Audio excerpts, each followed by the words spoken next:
Today's video, I'm going to teach you my system for repurposing old kitchen cabinets that are stick frame. These used to be absolutely atrocious and I thought they were going to go in the garbage. But instead, we took the opportunity to rebuild it and turned it into a really functional kitchen and save thousands of dollars. Over the next 7 weeks, we're going to be putting out the entire series, so make sure that you're subscribed and you've clicked the bell for notifications. And let's not waste any time, jump right into the project. Rule number 1, guys, make sure you turn off the water. It's an old one and it's got cobwebs everywhere. Boom. Well, that was easy. I'm going to close this off. Here we are. Done.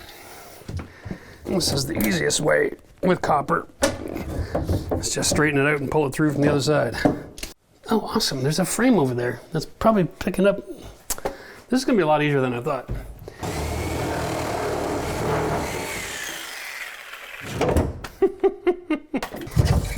That's just nasty. The drain was cleaner than the water supply. Here's a great opportunity to learn something. Whenever you see these laminate countertops joined on an angle like this, in the middle, they channel out underneath the countertop and then they create these holes. And what they do is they throw in a big long threaded rod nut washer supply to tighten it up. There, and here. Okay? So whenever you want to break your counter apart, from the top, you can just fire them loose. Ta-da! Now we're ready to lift it up. It doesn't stand a chance. Here we go. Take it out in one piece. Made life easy. So what we're going to do is we're going to actually take a line and we'll cut back with the saw right through here, okay? That's the finished frame line, okay? So if I can remove all of this, then I can peel all this off, then I can take a piece of existing and I can laminate it to this one from here to here. Then all I gotta do is take off some of these 1x3s and reframe the picture frame on it.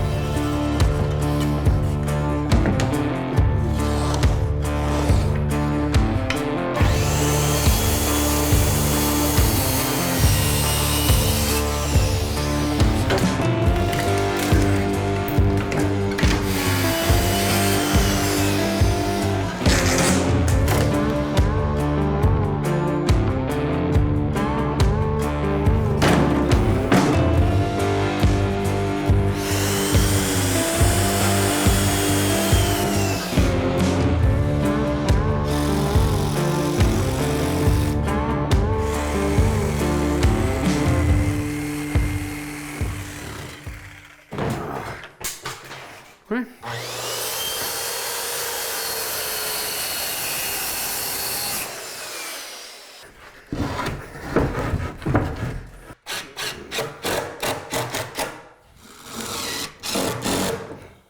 So now you get an idea of what's going to happen here.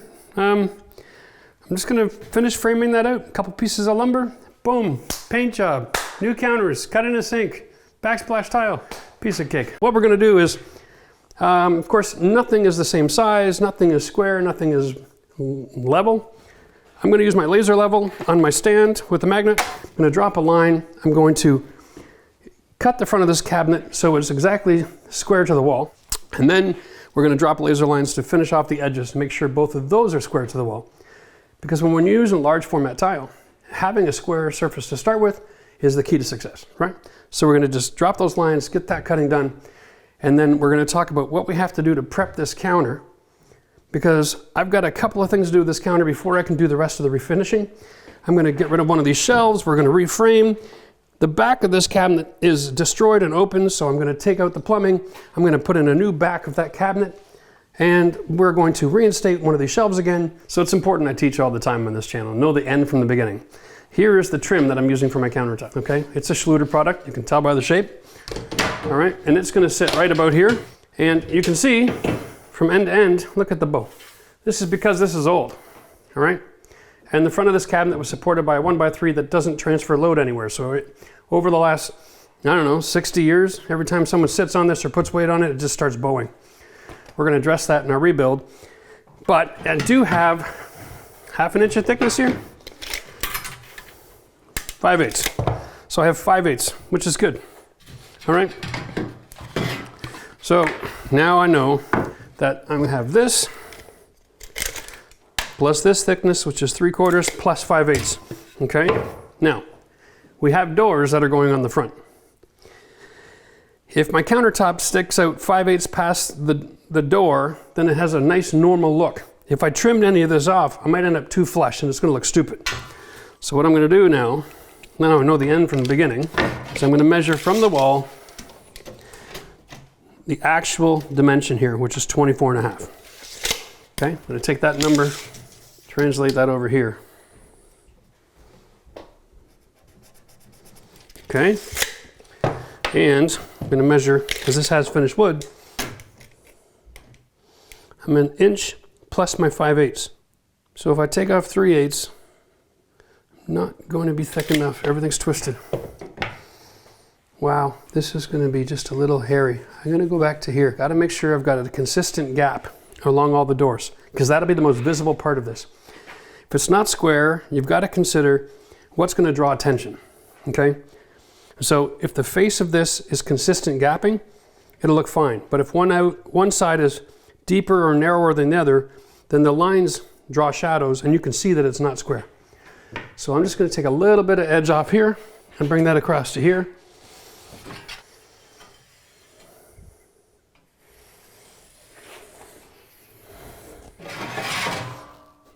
There we go. Okay. So we'll cut this, and then I'm going to pull a laser level out that does cross line and make sure both ends are square back to the wall. That way my tile is already going to have a square outside corner. Everything will be able to cut and measure real easy. I'm going to be cutting with left-handed. All right? All right? So this is going to seem a little bit weird, but... So in this situation, it's going to look weird. I actually have it's what's called a left-handed saw, so that when you cut, you can actually see where you're cutting. But I usually use it with my right hand, and I use the guide, okay? That keeps all the junk from the saw flying away from my face, so I don't wear glasses. Today, I'm cutting left-handed, because I actually got to see what's going on and follow this line. And Formica's going to be flying all over the place, and that will hurt you, so make sure you get protection. When working in this environment, you want to watch the blade that you start at the right material, and then you want to line up the mark right here. If you don't have one, a little bit of experience will tell you exactly where the cut line is, and you can draw it on, okay? And now, I'm basically going to use that knowledge to square my blade off to my cutting line. So I'm in the right spot here, up against the material, and I keep this on this, and that'll keep me straight all the way to the end of the cut. Now I don't have to pay attention to what's going on with the blade. I can just keep my eyes on here.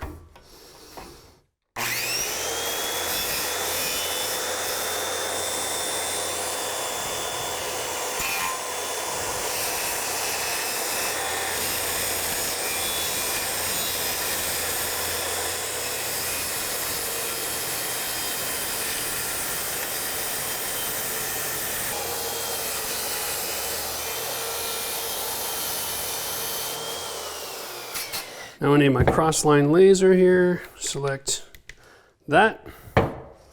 Let's show this over here instead. So now with this line, I want to put this line on here, and then I want to follow that line for the outside. Make sure, like, just a little bit of movement makes a big difference here. Okay, now I don't need to slide this over. I just need to measure to the line and see if it's square.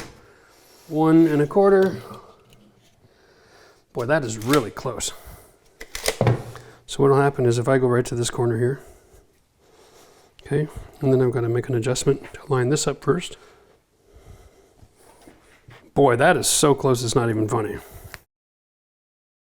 I'm going to cut my metal trims, and I'm going to make sure they're 45 degrees, and I'll place them in here with the first tile that's cut, okay, and line them up, and then we should be fine when the time comes. But the other side I know is out really badly.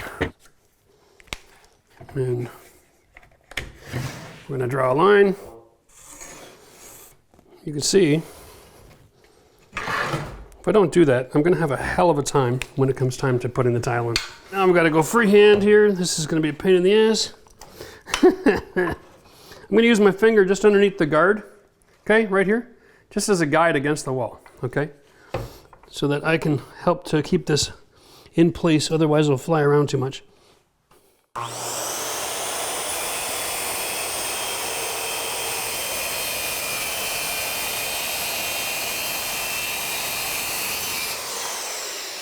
So now I've got my countertop the right depth and it's square. This is all part of the rebuilding process, right? We can't move forward until we have something we can build on. So now let's finish off our demo.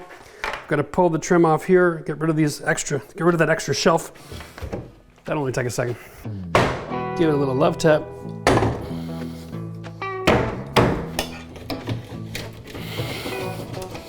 There we go.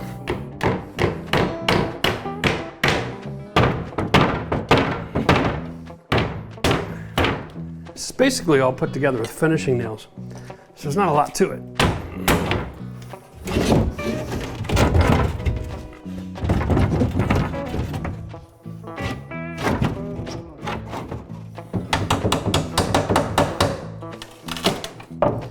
Here we go. Kitchen cabinets were stick framed, so they actually built it in place. So this shelf was put in, and then they put the straps, and then the next shelf. So the only way to remove all this, one piece at a time. The good news is, old cabinets that are built like this are pretty much solid wood and are prime candidates for repainting, which can save you thousands. Now we're ready to go.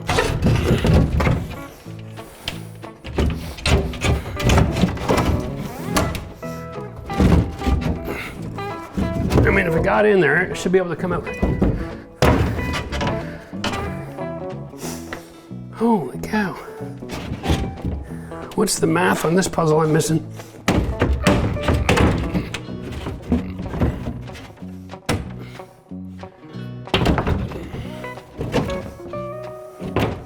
Here we go. Nope. Oh boy, here we go. Okay. Whew. Alrighty. I don't have a wrist for that today. Here's how this works. This one piece of wood here is supposed to be the strength, and it nails into the face, right? And that one finishing nail was carrying all that weight. I don't want to tear out the next shelf support because I want to put that shelf in. So I'm just going to cut this one out.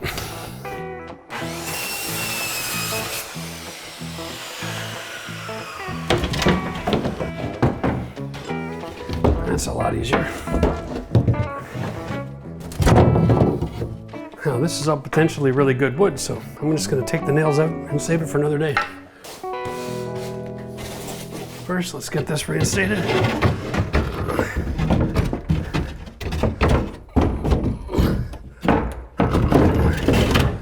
Whew. All right, so what I've got set up here is my jack. I'm going to lift the main support that's behind the 1x3s here. And I'm going to go from countertop to countertop and see how level I can make this thing, because right now it's really out. That's better. Oh yeah, that made a big difference. Perfection is really not the goal here, is it? Okay. Now I've got this in place. It's almost perfectly level. Everything else I will work out in the wash when I add the thin set. Because remember, we're going to build this countertop with this metal trim. And since it's a multi-side design, there's actually an incredible amount of strength, even though it's aluminum. We'll be able to set this in thin set, use a clamp to hold it in place until it's dry, and we'll be fine. That is the goal, to not have too much deflection. So when you're dealing with tile, deflection is your enemy. That's the movement. So before I put the face of this cabinet back on, right here, look at that, like it doesn't even get to the bottom anymore. That's how much it sagged. We're gonna put it in about here, but I wanna put blocking in behind it that matches up with the toe kick. So I need about something like a 2x4. I'm gonna measure and cut those two pieces, get them installed, and it goes from here to the bottom, right? Here's my measurement, 14 3/4. And then 14 1/2. We'll get both of those cut. Here we are. Okay.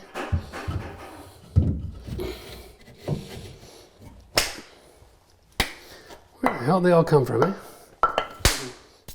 Getting eaten alive down here in my own basement.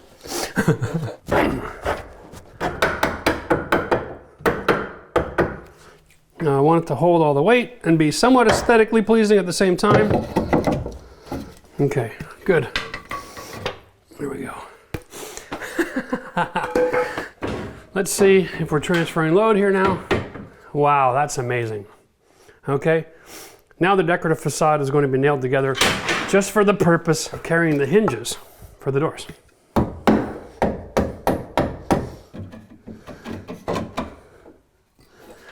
Okay. Okay. This is nailing it into the back piece, across the middle. All right. I ran to the store and I bought some more 1x4 and 1x3 material. I've also got some recycled pieces from the last cabinets. So if any of you are watching this going, Jeff, this is nasty, what are you doing? I'm losing all respect for you. Fine, but you know, here's what I know. Anything you build out of wood is 10 times better than anything built out of particle board. No matter what condition wood is, you can sand it, you can refine it, you can fill it, you can repair it, and then you can paint it. So, let's try to get over the offense before we go too far and just watch and learn. I'm just lining up to the old cabinet height now.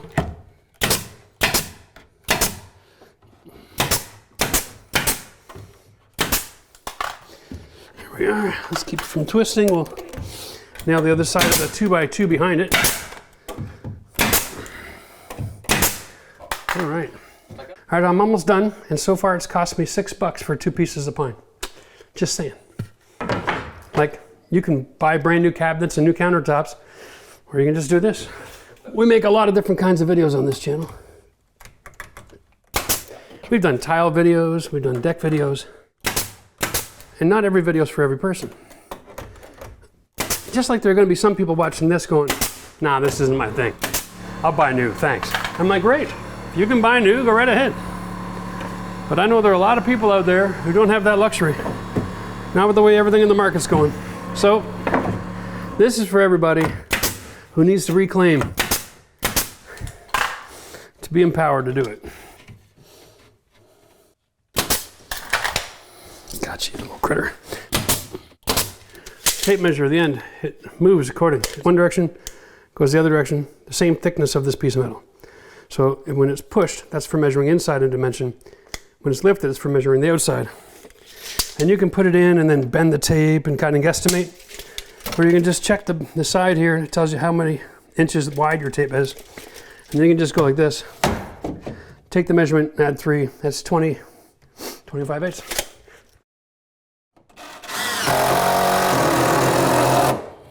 All right, so if you've been following along the journey in the church at all, you know the plumbing here is a disaster. It all has to be reworked, but for temporary, we can move and reinstate the same plumbing that's here already. So what I'm gonna do is I'm just gonna cut this back, remove this, which is probably still full of really nasty black water. We'll throw that in the bin. And then I'm just gonna push it through the backside and lift it up because there's all kinds of room on the other side of that wall. I'm just gonna tape up the plumbing pipe so that doesn't let natural gases in. And then we should be good to go. I'm just gonna frame up the back and put in a new false back. And then when it's time to connect the sink, we'll drill from the backside, bring it to a new location. Hoorah.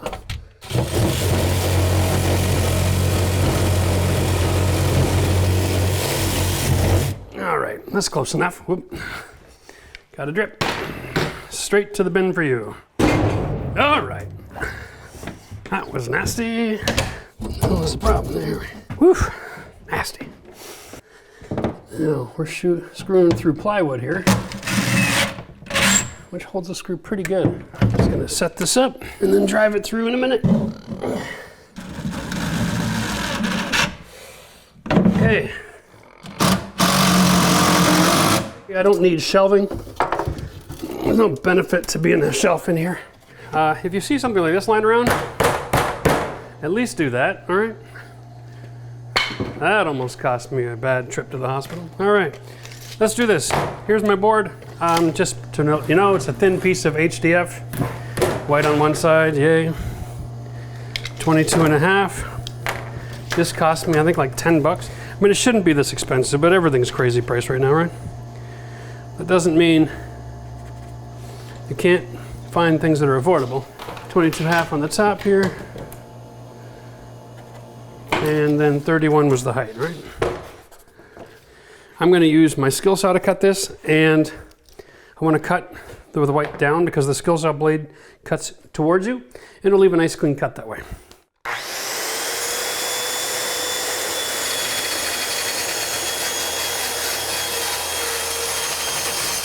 Just a quick tip here for when you're working with thin material. You don't want to try to cut this thin line right now. When you get near the end, there'll be lots of buckling and things can tear. So cut a couple inches away first so that you're not carrying the weight of so much material.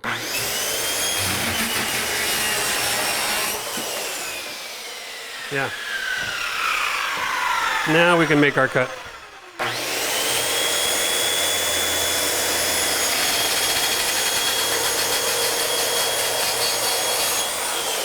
Let's throw this in here.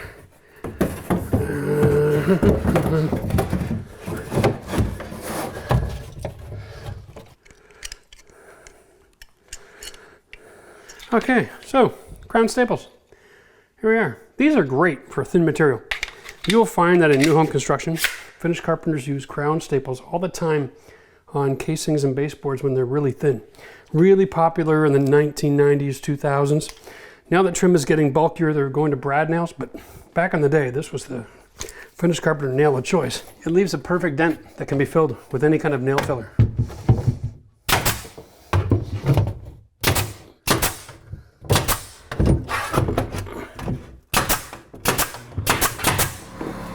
And we're done. Now we got something clean in the back of our kitchen sink. I'm just running around with my crown stapler now, the outside panels, see if anything is sticking loose. I want to tighten it all up. There we go. Okay. Well, there we go, guys. Now we got the foundations for our cabinet. We got clean back. We've got all nicely surfaced on the front. We're ready for our countertop. We're ready to paint.